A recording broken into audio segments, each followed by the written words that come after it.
Mes très chers compatriotes, aujourd'hui, le 30 juin 2020, notre pays célèbre le 60e anniversaire de son accession à la souveraineté nationale et internationale, tout en rendant hommage aux sacrifices consentis par nos pères fondateurs pour défendre le droit de la nation congolaise à vivre dans la dignité. Je vous invite cependant à faire avec moi ces constats révoltants, celui de la trahison de l'indépendance nationale. Nous avons détruit notre pays, souvent avec la complicité d'étrangers, pour les rendre aujourd'hui le 8e pays le plus pauvre du monde. Pire, certains Congolais ne se contentent pas seulement d'être fossoyeurs de la mère patrie. Ils l'offrent aussi en pâture à ceux dont ils acceptent d'être le marionnette. Ils font la honte du Congo de Lumumba, grand peuple de la RDC. Notre pays, comme la planète tout entière, subit une nouvelle preuve. Il s'agit de la redoutable pandémie du coronavirus. Je tiens à témoigner mon respect et mon admiration au personnel médical et aux équipes de riposte qui luttent contre la pandémie partout à travers les zones infectées du pays. Vous êtes des dignes filles et fils du Congo et la patrie vous est reconnaissante pour votre dévouement. Je voudrais également exprimer toute ma gratitude et remercier les bénévoles, les mouvements citoyens et associations qui sont aussi engagés dans ces combats, notamment dans son volet social. J'apprécie à juste titre le soutien multiforme de la communauté internationale et des citoyens du monde qui se mobilisent pour aider la RDC à lutter contre cette pandémie. Je présente avec une émotion particulière mes condoléances aux familles des victimes du coronavirus. Je souhaite par ailleurs un prompt rétablissement aux malades et j'ai béni le Seigneur pour toutes celles et tous ceux qui sont déjà guéris. Je n'oublie pas la douleur des parents qui voient leurs enfants mourir tous les jours à cause des épidémies de rougeole et choléra ainsi que de la faim. Chers compatriotes, ne prenons pas à la légère cette pandémie de Covid-19. Observons scrupuleusement les mesures barrières. Soyons responsables. Au minimum, portons les masques quand nous sommes avec d'autres personnes et lavons-nous les mains régulièrement. L'Organisation mondiale de la santé vient de déclarer la fin de l'épidémie d'Ebola en RDC. Tous mes remerciements à l'OMS et à toute l'équipe de riposte qui s'est chargée de lutter contre cette épidémie. Très chers compatriotes, notre pays est une terre d'accueil et notre peuple est connu pour son hospitalité légendaire. Les étrangers et les réfugiés y sont toujours bien accueillis et respectés. Hélas, depuis plus d'un quart de siècle, une tentative d'extermination d'une partie du peuple congolais se déroule à l'est du pays et prend un tour tragique au nez et à la barbe de la communauté internationale. Cela a commencé depuis mars 1993 avec des graves massacres, des violations sexuelles et des attaques contre des enfants par les armées étrangères, ainsi que les milices et groupes rebelles affiliés à ces armées. Elle s'est poursuivie le 2 août 1998 à Kinshasa, à Mwanda et à Goma. Elle a connu un abominable déchaînement d'atrocités avec les massacres de Makobola, Kasika, Mwenga, Bunyakiri et tant d'autres, où des Congolais ont été enterrés vivants, brûlés vifs, éventrés ou décapités. D'autres ont été chassés de leurs terres, jetés hors de leur demeure, au vu et au su de tout le monde. Ces actes barbares commis contre le peuple congolais avait dépassé les limites de l'abominable avec la guerre des 6 jours à Kisangani entre les armées rwandaises et ougandaises du 5 au 11 juin de l'an 2000.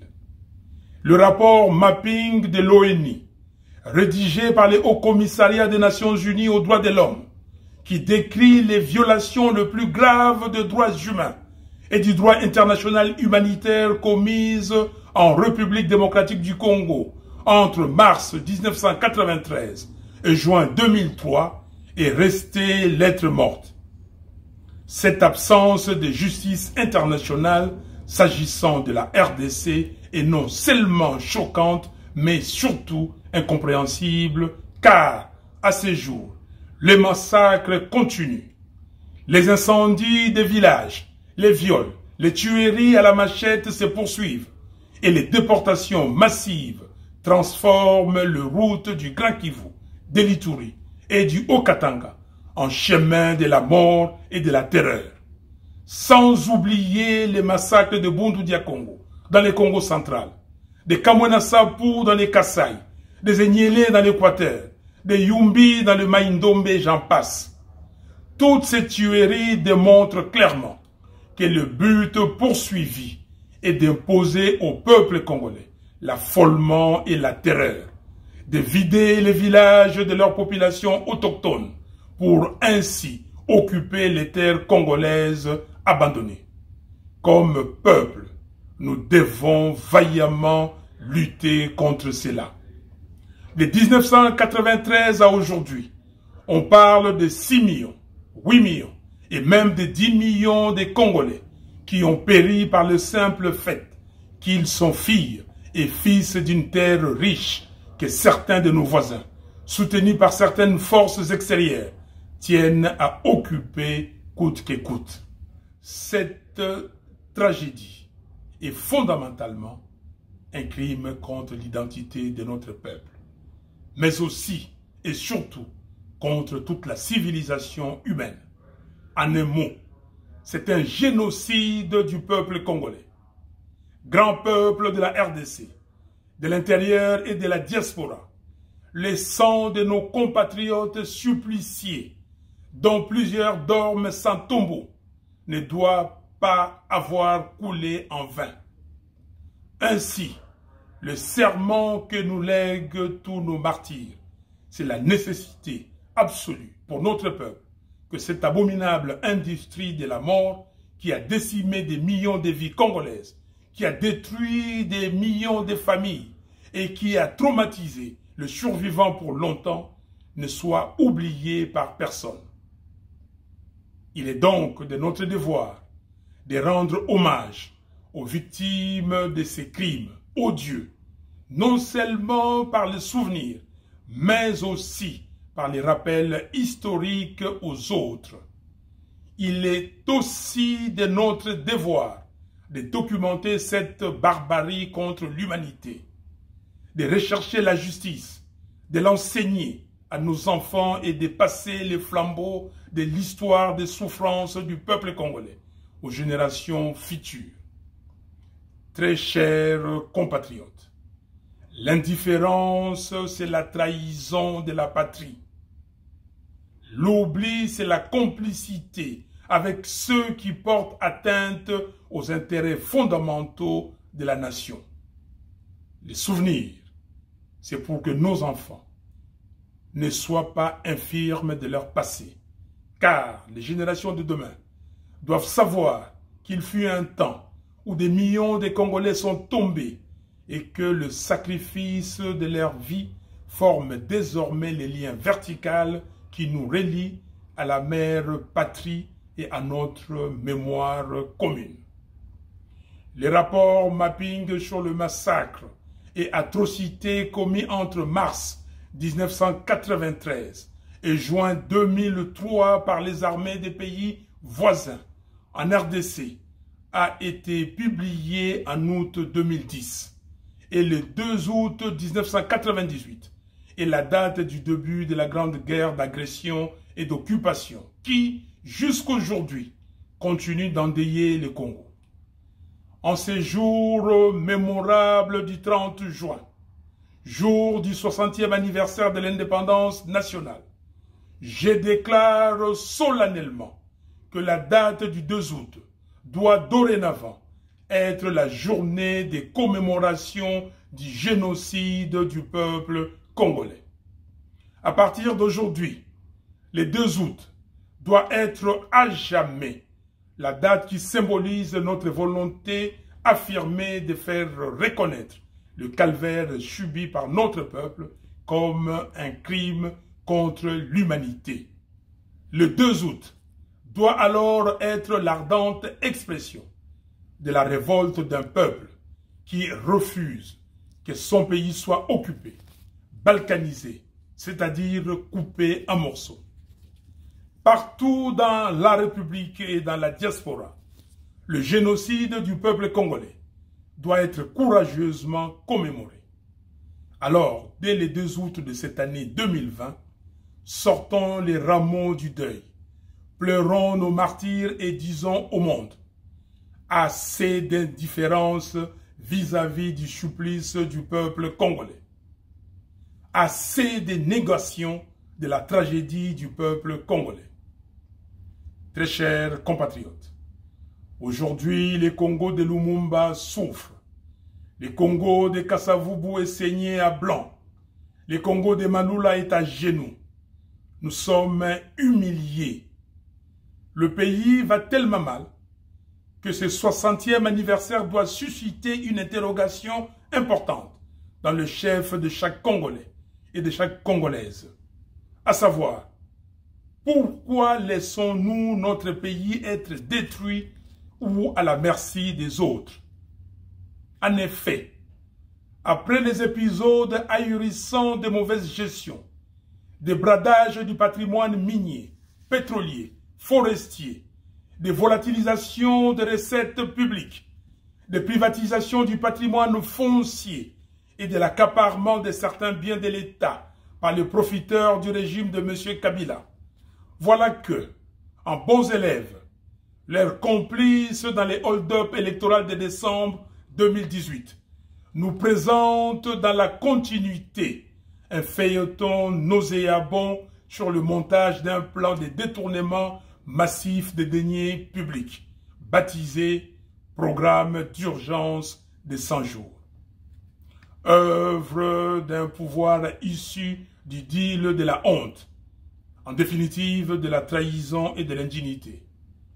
Les conséquences dramatiques de l'opprobre y rattaché viennent accroître la souffrance du peuple à travers la banalisation du pillage et du détournement des fonds publics, la corruption généralisée, la systématisation du tribalisme et du népotisme, la transformation en faits divers des tueries et des massacres des Congolais par des gangs armés étrangers qui écument l'est de notre pays. L'insécurité généralisée et persistante sur toute l'étendue de la République. L'occupation sans crainte de dénonciation ni de représailles d'une partie du territoire national par des milices et des armées étrangères. La création sournoise d'un État autonome au Tanganyika avec le déploiement ostentatoire d'une armée privée. Autant le feuilleton du programme de 100 jours n'a pas encore livré tous ses secrets au regard des révélations et accusations graves faites lors du procès et pour lesquelles M. Félix Tshisekedi devrait au minimum répondre politiquement. Autant j'exige que toute la lumière soit faite sur l'affaire des 15 millions de dollars des pétroliers, sur toutes les autres activités du programme des 100 jours, ainsi que sur les détournements des fonds opérés durant les 18 dernières années. Très chers compatriotes, ce 30 juin, j'appelle le peuple à briser les chaînes de la peur, de la soumission et de la résignation. Plus de lamentations, ni de supplications, comme les vaillants fils du pays Simon Kimbangu, Patrice Lumumba, Joseph Kasavubu et nos autres pères de l'indépendance, ainsi que nos martyrs du 4 janvier 1959, brisons les chaînes de l'humiliation et bravons le système inhumain et dégradant de l'occupation. Le désordre total, qui n'a pas de nom, que nous observons actuellement dans le pays, n'a qu'une seule source, l'absence de légitimité des institutions et de leurs animateurs, cause fondamentale des crises politiques récurrentes dans notre pays depuis 60 ans. Le monde entier voit comment le pays qui devait être le moteur du développement de l'Afrique tout entière est en train de sombrer. Voilà pourquoi il est temps que nous puissions intérioriser et nous approprier les impératifs de notre hymne national. Dressons nos fronts longtemps courbés. Nous bâtirons un pays plus beau qu'avant. Nous peuplerons ton sol et nous assurerons ta grandeur. Serment de liberté que nous léguons à notre prospérité pour toujours. Très chers compatriotes, en ce moment où nos sœurs et frères noirs américains scandent partout que la vie des Noirs compte et que le mouvement a gagné du terrain partout dans le monde, nous devons nous rappeler la signification de notre hymne national, Debout Congolais. Ainsi, je condamne et dénonce le racisme et la maltraitance des Noirs sous toutes ses formes à travers le monde. Je soutiens le mouvement Black Lives Matter et j'adhère à la dynamique d'effacement dans les lieux publics, partout dans le monde, de tous les symboles qui rappellent l'esclavage et la maltraitance des Noirs. Les statues doivent aller dans le musée et être montrées dans les livres d'histoire. C'est déjà un premier pas que le Conseil des droits de l'homme de l'ONU ait adopté à l'unanimité le 19 juin 2020 une résolution condamnant le racisme systémique et les violences policières. Dans le même ordre d'idées, je note avec satisfaction la résolution adoptée le même jour par le Parlement européen, proclamant que la vie des Noirs compte. Grand peuple de la RDC, j'avais 3 ans et demi au moment de l'indépendance. Tout au long des décennies 60 et 70, les Congolais croyaient vraiment que le lendemain serait meilleur dans leur pays. Hélas, je refuse que les jeunes d'aujourd'hui ne puissent bénéficier d'un environnement qui leur permette de rêver dans leur pays. Je refuse que ceux qui n'ont aucun leadership, aucun caractère, aucune moralité et qui n'ont aucune compétence pour résoudre le problème des Congolais soient à la tête de nos institutions. Je refuse qu'on continue à nous traiter comme des enfants et des affamés qui ont besoin de l'aumône. Je refuse que mon peuple continue à subir les humiliations, les agressions, les violences horribles et les tueries gratuites. Je refuse la balkanisation de mon pays et les pillages de nos ressources naturelles. Et je refuse d'être complice du sous-développement chronique de la RDC. En revanche, nous devons nous engager résolument à assurer la prospérité de notre peuple, avec le soutien de la communauté internationale, certes, mais surtout grâce à un leadership de transformation et responsable que les Congolais méritent. Malheureusement, toutes les prémices d'une dégradation plus grave de la situation politique, économique, sociale et sécuritaire du pays sont visibles. Outre la crise de légitimité, D'autres crises se sont exacerbées et il est plus que temps de les résoudre. Pour y arriver, il nous faut des institutions et des animateurs légitimes. Par conséquent, je demande aux leaders de nos confessions religieuses et aux dirigeants de la communauté de développement d'Afrique australe, SADC, soucieux comme nous de la paix, la stabilité et le développement de notre pays, de saisir cette occasion pour réunir toutes les parties prenantes afin de dégager un consensus autour des réformes institutionnelles nécessaires et urgentes à opérer avant d'organiser les élections générales anticipées dans le meilleur délai. Élections présidentielles, législatives nationales et provinciales, sénatoriales, ainsi que celles des gouverneurs et vice-gouverneurs des provinces.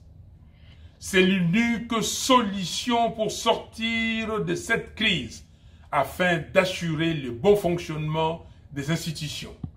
Je mets en garde tous ceux qui orchestrent des manœuvres sordides pour pérenniser le pouvoir honni par le peuple. Je dis non à la caporalisation et à l'assujettissement de la justice. Et je dis non à la privatisation de la centrale électorale. Je demande au peuple de commencer les manifestations publiques de protestation dans le respect des gestes barrières afin de faire entendre sa voix pour barrer la route au projet maléfique de M. Kabila.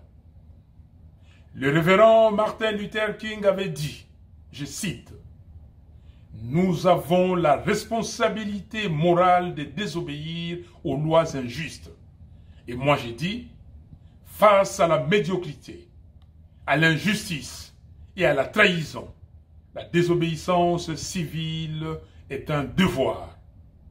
Très chers compatriotes, grand peuple de la RDC, la fermeture des frontières suite à la Covid-19 m'a retenu loin de vous pendant plus de 4 mois.